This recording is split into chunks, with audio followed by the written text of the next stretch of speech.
Hey, what's up you guys? Today I'm starting a new reading vlog and I will be reading 3 books that are favourites of my friend Therese. Her channel is BookishTherese, and if you have not subscribed to her, you definitely need to go and fix that right now. I will have the link to her channel in the description. She's so funny, she has such an amazing personality, and she makes like such good book recommendations. She reads really interesting books from all different genres, mostly fantasy but a lot of different stuff as well. And the first book by her I will be reading is After the Flood by Cassandra Montag. And this book follows a mother and daughter who are on an adventure, I guess you could say, to go and try and find the mother's eldest daughter and the father of both daughters, who the father and the eldest daughter disappeared when the mother was pregnant with the one that she's with right now, and the world is completely flooded. There is only little islands left of North America, which is where this is set, and I think it sounds really interesting. Therese gave it such a good review, and she said that it's so emotional and very sad, I'm pretty sure. So I absolutely love that. I love a good sad book. So hopefully this is good. It's kind of thick, but the text in it is kind of big. So hopefully it shouldn't take me too long to read. I'm going to do check-ins, because I'm going to read 3 different books in this video. So I'm going to do check-ins maybe about halfway through and then at the end and give my thoughts, or if something big happens between like those sections, then obviously I will jump in and talk about it. But yeah, I'm excited to read this. Also, this has like a sticker from World of Books. It said like pesky price sticker underneath, and I'm like, okay, I don't know if putting another sticker on top of that sticker is maybe the best way to do it, but I guess it's kind of less ugly. I don't know. I was going to try and take it off, but I'm just going to leave it. So yeah, if you enjoy this vlog, please leave a like and please subscribe. I have a whole list of friends who I have favourite books of theirs that I want to read. So hopefully I can continue this series, and hopefully this book is great. So I will check in with you when I have some further thoughts, because I have not started it yet. Hey you guys, it's Therese and welcome back to my channel. Today's video is going to be me discussing my thoughts on After the Flood by Cassandra Montag. Hey, what's up you guys? So I am halfway through After the Flood and I am loving this. The prose of this book is so excellent. It's not flibbery, but it's just so detailed that I can clearly understand everything that is going on, and I really love how the author is going between the present day and the past and going through different stages of the world flooding and really just setting a clear picture of this world. I completely understand like everything that's happened that she has told us, and you know, everything that has made our main character into the woman she is. As for the main character and her daughter, their relationship is so strong and so emotionally taxing to read, because I think that setting a mother-daughter relationship as like the forefront automatically like just really, you know where you stand with like your emotions, and that bond between the characters is so clear, and I am just absolutely loving it. I also am just enjoying, like, it's quite dark at times.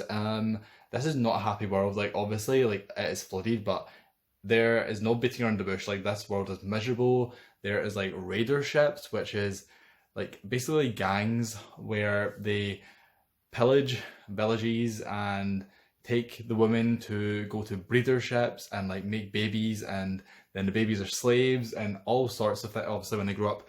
And it's like a very heavy book, but I am loving the direction it's going in. Right now, our main character and her daughter are on a boat of optimists who are looking to settle into like a new community where it's like a democracy, and you know, you can just tell that something's going to go wrong soon, so I'm excited for that to happen. But yeah, I am absolutely loving this, and I think it's so easy to read. Like, I have read 100 pages a night for the last 2 days, but I've read it like so quickly, and I think I might try and even finish it tonight. I've got about 200 pages left. So yeah, Therese's taste so far is excellent, and I am really impressed with this book. She had written it in a way that I felt lighter. Hello, so I have just finished After the Flood. I really enjoyed this. I give it 5 stars. So Therese's taste so far is exquisite. I don't really want to repeat stuff that I said in the last clip, but I just really love the writing. I love the characters, the like mother-daughter relationships, and like making hard choices and desperate times. I love all of that stuff. I think if you liked the 5th season, then you would definitely enjoy this, because it is kind of similar in the vibe of, you know, It's a dystopian, and it's a mother trying to find a daughter, although obviously this one, she has another daughter with her, but it's the same kind of general idea, except there's not like fantasy elements in this. It's pretty much a realistic look at what would happen to this world if the earth flooded, and I was just really impressed with it. I think this author has some other books. I've not looked into what they are or anything, but I would definitely be interested in trying them. So yeah, I'm really happy with this. This bookmark is because I want to read a quote that I really liked. This is from right near the end, and it's, "Maybe we all were born with trust and then lost it. Maybe we all had to find it again before we left." I just really like that. I think it says a lot about society. Come on. That's my favourite like meme. We live in a society, but yeah, definitely would recommend this. Definitely, I'm excited for the next book, which I'll talk about in the next clip. But for now, I am going to start on this classic for a budget read I'm doing, and I will get back to this vlog tomorrow. Honestly, I highly recommend this book. I think it's a wonderful book. The next book that I'm going to read for this vlog is Patron Saints of Nothing by Randy Roubaix, and I'm actually just going to let Therese tell you the synopsis of this book because she explained it so much better than I ever could. But this is by a Filipino author, and Therese herself is Filipino. I don't think she would say this is one of her favourite books. She only gave it 4 stars, but it was her review that influenced me to buy it, so that's why it's included in this video, even if it's technically not one of her favourite books.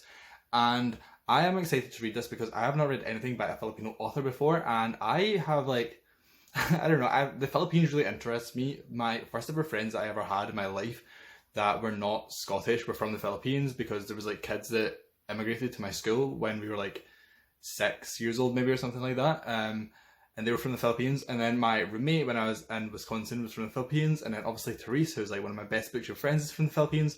So I really want to learn some more stuff about the Philippines, and I'm excited to get into this book. She said it's quite easy to read and the text is quite big, and she says the prose is really nice, so I am excited to get to it. And I will just cut to a clip right now of Therese telling you the synopsis.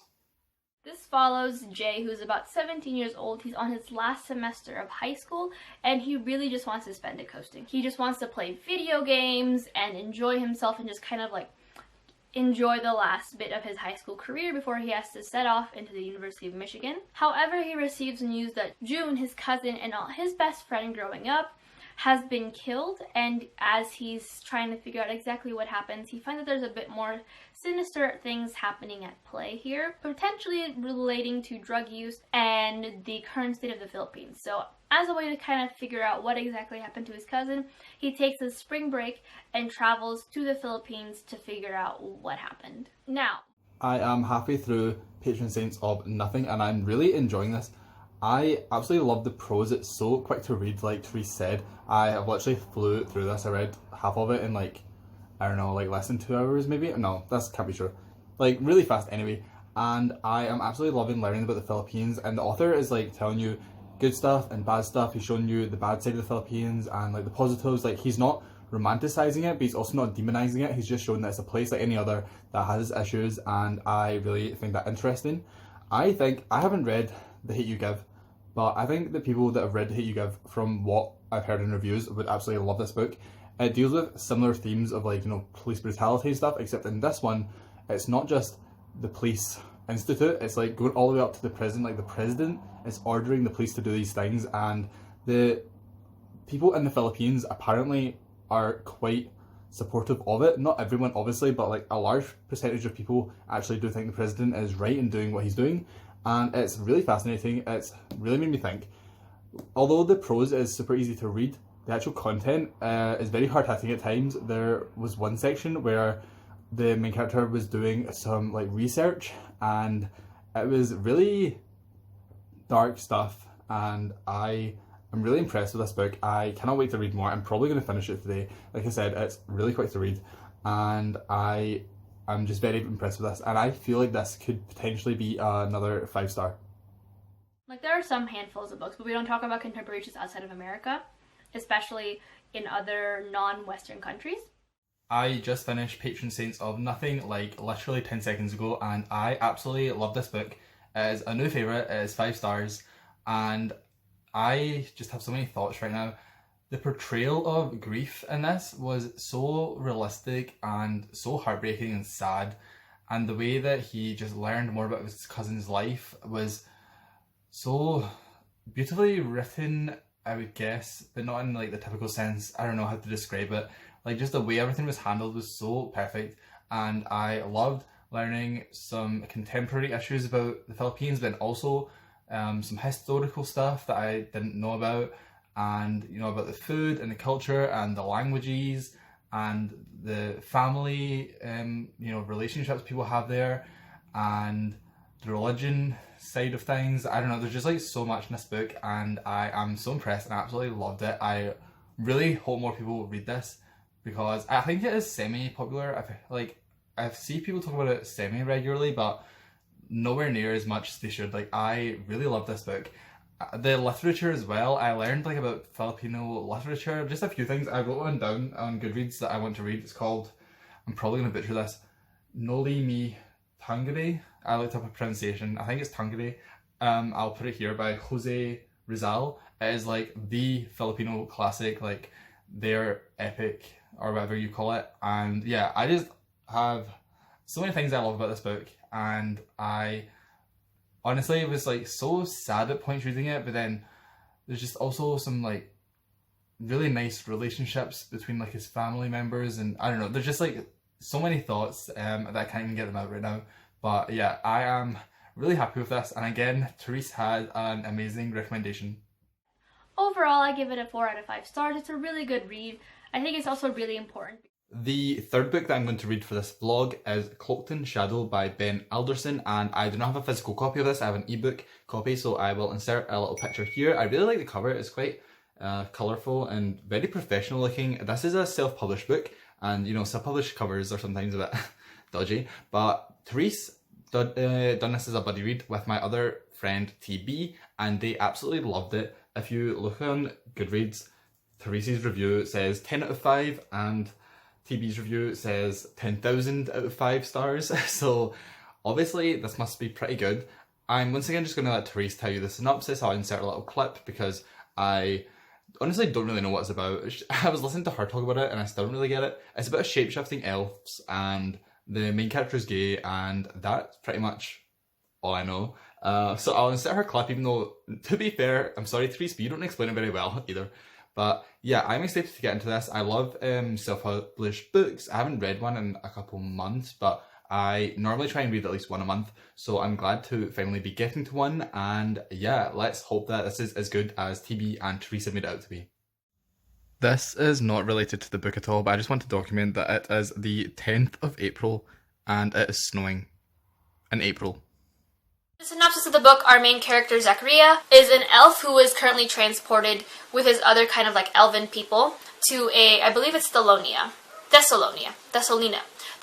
this fictional kingdom, and there they kind of figure out, well, their secret comes out that they are all shifters, and there he is kind of like held hostage almost to fight for this, to fight for their king, something that he did not sign up for, but however, he can't necessarily train with the other shifters as he has a pretty big secret that he is keeping from literally everyone.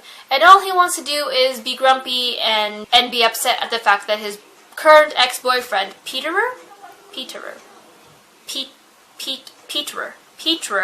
is an asshole. But as the more that he kind of tries to focus on that and like tries to avoid the limelight, the more he receives attention from the very amazing Prince Hadrian. And so our story begins.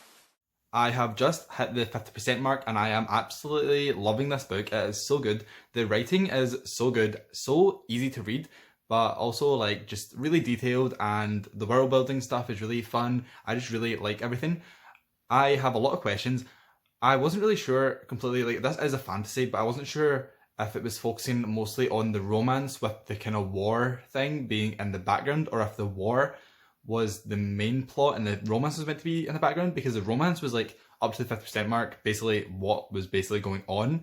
They're like training to be in this war and like the B plot, but like the romance between Zachariah and Prince Hadrian was kind of the main focus. But now in this last couple chapters, things are starting to really heat up with like the war setting, and there was just a big battle, and I'm really enjoying it.